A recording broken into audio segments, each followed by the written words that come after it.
Tout ce que nous voyons aujourd'hui dans le monde, toutes les injustices, toutes les corruptions, toutes ces mauvaises nouvelles, des crimes et des injustices exposés en permanence. Des gens qui croient être au pouvoir, des politiciens, ou même des gens qui ne sont pas au pouvoir, mais qui commettent des crimes terribles contre les enfants, contre des bébés, contre des gens innocents. Sachez que ces gens-là sont des serviteurs du shaitan. Et oui, il n'y a pas que les djinns qui sont des shayatines, il y a également des humains qui sont des serviteurs de Shaitan et on les appelle des humains shayatin. Sachez également qu'il y a un objectif précis derrière cette surexposition du mal.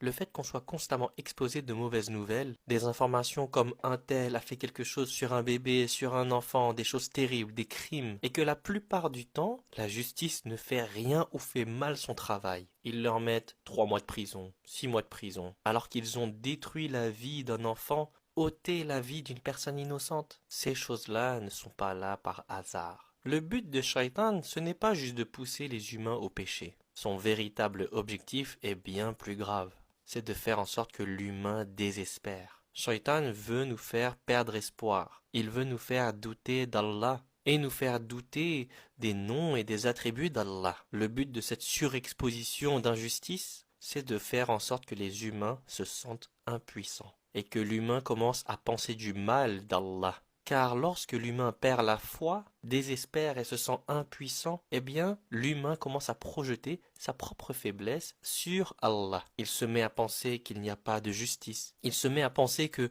Dieu est injuste, Dieu n'est pas tout-puissant. Pourquoi Dieu ne vient pas aider les gens? Dieu est absent ou indifférent. Dieu nous a abandonnés. C'est exactement ce que le shaitan cherche. Voir le mal se produire ouvertement, voir que les péchés deviennent de plus en plus banalisés, normalisés, voir des criminels la plupart du temps punis légèrement, parfois même jamais punis dans ce bas monde. Ils font des crimes et ensuite ils se suicident. Lorsqu'on voit tout cela, et surtout lorsqu'on voit que les criminels s'en prennent aux plus vulnérables, aux enfants, aux bébés, aux gens innocents, hommes et femmes. Voir tout cela fait naître une douleur profonde dans le cœur humain. Et cette douleur peut devenir une porte vers le désespoir. Même des gens qui ne croient pas en Dieu finissent par dire « je perds foi en l'humanité ». Donc même les gens qui ne croient pas en Dieu ont une certaine foi, et même cette foi-là, ils la perdent.